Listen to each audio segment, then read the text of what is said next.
আসসালামু আলাইকুম, this is vet doctor Sakiruddin Ahmed from doctor Saki's pet clinic. আজকে আমরা বিড়ালের এই গরমে বিড়ালের যত্ন কিভাবে নিব আমরা সেই বিষয়টি নিয়ে একটু আলোচনা করব। যদিও সামারের প্রায় শেষ, কিন্তু এখনও মাঝে মধ্যে বৃষ্টি হচ্ছে, ভ্যাপসা গরম হচ্ছে। বৃষ্টি হলেই যেটা হয়, হট অ্যান্ড হিউমিড আবহাওয়া, বাতাসে পানির পরিমাণ 17%-এর উপরে বেড়ে যায়। তখন এই ফারি অ্যানিমেলগুলো খুব কষ্ট হয় এবং বৃষ্টি ভেবে অনেকেই যেটা করে ফ্যান বন্ধ করে দেয় এবং এই বেড়ালকে ফ্যান ছাড়া রাখে বা এসি ছাড়া রাখে, যে বৃষ্টি হচ্ছে ঠান্ডা লেগে যাবে। হ্যাঁ, এটা পুরো ভুল কনসেপ্ট।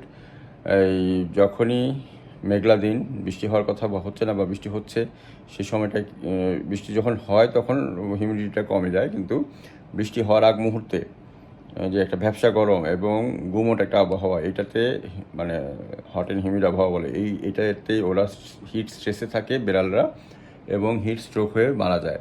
সুতরাং আপনারা এটা খেয়াল করবেন যে আপ টু অক্টোবর এই মনসুন ইয়েগুলো থাকে। নভেম্বরে শীত হয়, শীত আসার আগ পর্যন্ত যখনই বৃষ্টি হওয়ার কথা কিন্তু হচ্ছে না, অনেকটা সময় এটা নিম্নচাপের মতো, এই সময়টাতে বেড়ালের জন্য খুব খারাপ অবস্থা হয়ে যায়। সুতরাং এই বিষয়টা আপনারা খেয়াল করবেন। এই সময়টাতে পানিটা বারবার চেঞ্জ করে দিবেন, পানিতে মাঝে মধ্যে গ্লুকোজ মিশিয়ে দিতে পারেন এবং ওকে খোলামেলা জায়গায় রাখতে হবে। এবং গোসলটা সপ্তাহে একবার ওদেরকে ভালোভাবে গোসল করে দিতে হয়, কারণ পাড়া বেড়ালকে গোসল দিতে হয়। কারণ বেড়াল যদি বাইরে থাকে তখন তারা ন্যাচারাল ইনস্টিংগুলো মেনটেন করতে পারে। তারা স্যানবাথ করে, তারা এক এলাকার বেড়াল আরেক এলাকায় চলে যায়, তারা ন্যাচারাল অনেক ইনস্টিংক্টের মাধ্যমে তারা তাদের এই টেম্পারেচার রেগুলেটরটা করে। কিন্তু বাসায় 3-4টা রুমে পাড়া বেড়াল এই জিনিসগুলো করতে পারে না, সেই ক্ষেত্রে ওদেরকে এক্সট্রা কেয়ার নিতে হয় মানুষের মতোই। তো এই বিষয়টা অবশ্যই আপনারা খেয়াল রাখবেন। আপনারা দেখবেন যে বেড়াল জিহ্বা বের করে নিঃশ্বাস নিচ্ছে, এরকম করছে, এটাকে বলে প্যান্টিং। এই প্যান্টিংটা হলেই ওদের ভয়ের কারণ থাকে, এই হিট স্ট্রেসে ভোগে এবং এটা থেকে হিট স্ট্রোক হয়ে যায়। অনেকে দেখা যায় যে ড্রয়িং রুমে বেড়াল ছিল, সবাই যার যার মতো রুমে ঘুমিয়ে গেছে ফ্যান ছাড়া। রাতে হয়তো হঠাৎ নিম্নচাপের সৃষ্টি হয়েছে, বাতাসে পানির পরিমাণ বেড়ে গেছে, হিউমিড একটা কন্ডিশন হয়েছে এবং বেড়াল হিট স্ট্রেস হয়ে হিট স্ট্রোক হয়ে সকালবেলা শক্ত হয়ে মরে আসে। তো সুতরাং আপনারা এই জিনিসটা খেয়াল রাখবেন। মনসুন যে সিজনটা যতদিন থাকে আর কি, ভাদ্র আশ্বিন পর্যন্ত থাকে। তো সুতরাং আপনারা এই জিনিসটা অবশ্যই খেয়াল রাখবেন। এবং হিট স্ট্রেস থাকলে যেটা হয়, ওদের ইমিউনিটি দুর্বল হয়ে যায়, তখন ফেলাইন পেনলুকেপেনিয়া, এফআইপি মতো খারাপ রোগ বালাই ধরে ফেলে। তো যার ফলে আপনারা এই সময়টা থেকে ওদেরকে স্পেশাল কেয়ার নেবেন এবং ভ্যাকসিনের কাগজটা চেক করবেন যে আপডেট করা আছে কিনা, না থাকলে ভ্যাকসিনটা আপডেট করে নেবেন। আর বিড়ালকে এই গরমের মধ্যে খাবার একটু পরিমিত দিবেন, অতিরিক্ত খাবার বা লেফট ওভার যেন না হয় সেটা খেয়াল রাখবেন। এবং পানিটা বারবার চেঞ্জ করে দিতে হবে, সকালে একবার, দুপুরে একবার, বিকালে একবার।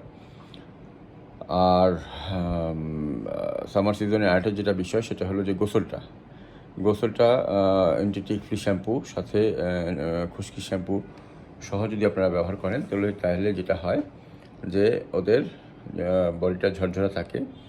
এবং এর সাথে যদি অ্যাপেল সাইডার ভিনেগার পরিমাণ মতো পানিতে মিশিয়ে ডাইলুট করে ওদের গায়ে কন্ডিশনার হিসেবে দেওয়া যায়, তাহলে ওদের বডির পিএইচটা লো হয়ে যায় এবং পরবর্তীতে ওরা 1 সপ্তাহ যাবত ভালো থাকে। তো সুতরাং আপনারা এই জিনিসটা অবশ্যই ফলো করবেন। ধন্যবাদ আমাদের ভিডিওটি দেখার জন্য।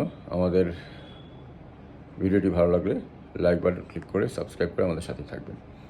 আর বিড়ালের ম্যানেজমেন্ট রিলেটেড বা হেলথ রিলেটেড যে কোনো ধরনের, সার্জারি রিলেটেড যে কোনো ধরনের, পোষা প্রাণীর চিকিৎসা রিলেটেড তথ্যের জন্য বা কী ধরনের ভিডিও হলে আপনাদের জন্য ভালো হয়,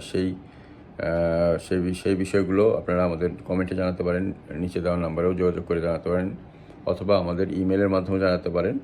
আমাদের হোয়াটসঅ্যাপ নাম্বার হলো 019122511312। আমি আবার বলছি, হোয়াটসঅ্যাপ নাম্বার এবং ডাইরেক্ট কন্ট্যাক্ট নাম্বার 019122511312। তো ভিউয়ার্স, ভালো থাকবেন, বেড়ালের যত্ন নেন। আসসালামু আলাইকুম, আল্লাহ হাফিজ।